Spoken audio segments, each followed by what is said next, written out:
I wasn't planning on drinking this week, but I decided to raid my cellar. Hey, welcome back to Drinking It In. I am your host, Chris Casara. We are here to help you know more and drink better. And I'm doing another cellar raid. I wasn't planning on breaking out any wine this week, trying to stay dry during the week as much as possible. But I did a change. We called an audible. It's football season. We're calling audibles. So I raided the cellar. Opened up a 2009 Renzo Masi Chianti Riserva. Okay, so this is from the Rufina region, and this is 95% Sangiovese and 5% Colorino. What makes this Chianti a Riserva is that it has been aged longer than normal Chiantis, in this case at least 30 months of aging. That can be like a combination of oak and bottle, but it has to be aged for 30 months before it's released in order to be considered a Riserva. I think this is something, so I always say Chianti Classico wines are like the secret weapon at steakhouses or in really any situations, especially now that quality has gotten so good. But if you like Chianti, but you just want something just a little bigger or something closer to, a Brunello di Montalcino, Chianti Riserva will often work nicely. So we're gonna taste this one. I opened this guy about 2 hours ago. I just to let it get some air. I didn't decant it or anything like that. I really have no idea what to expect with this other than a big, Sangiovese based wine. Let's see what we get.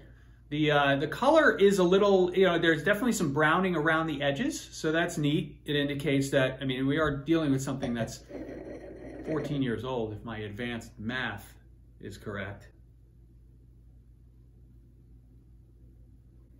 So this has a lot of dark cherries. I got some pine needles,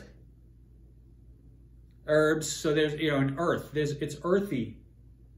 So if you're somebody who really loves those New World wines, those fruity New World wines, this ain't gonna be for you. But if you like that old world, the nuance of the savory and the fruity, I think you're gonna like this.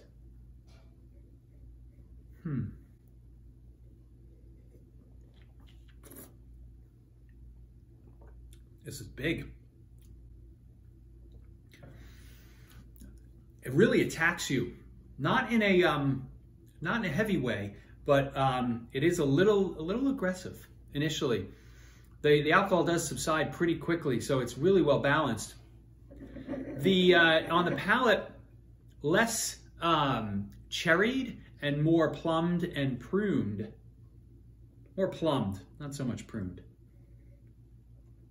I think I might hit this up again tomorrow, just to see if like another day of air has let it, relax a bit. It's actually remarkably light on the palate for what I was expecting. Like I'm still getting a little bit of that, the finish is still going. So that it's a big wine that has a long finish, but it's not heavy on the palate. Hopefully that makes sense.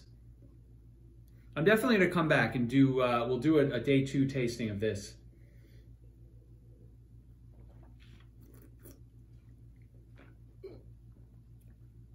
Day 1 is definitely a success though. Yeah, it's nice. It's nice. Let's give it a little more air and we'll come back for day 2 right now. All right, day 2 of the Renzo Masi 2009 Chianti Riserva. Cooper, is it okay if I do a video, buddy? You sure? All right, just trying to do this quickly, then I'll pay attention to you. Okay, so day 2 of this guy. It was a pretty big wine on the nose, but it wasn't something that on the palate was really heavy. And I wanted to give it a little more air because I had only really, it had only been open for like a couple hours.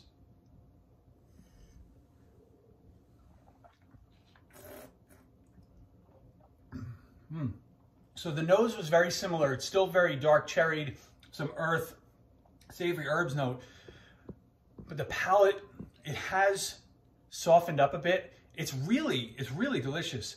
It's coming across a little bigger than yesterday, even though it's softer. I don't know if that makes sense, but on day 2, this wine is bigger on the palate, softer in that it is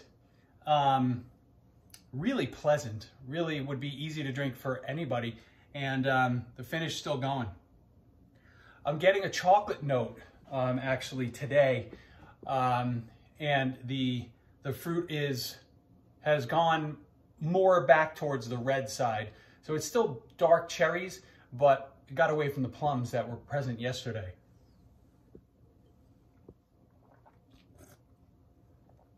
Really delicious wine. So I'll see you next time. Thanks for joining.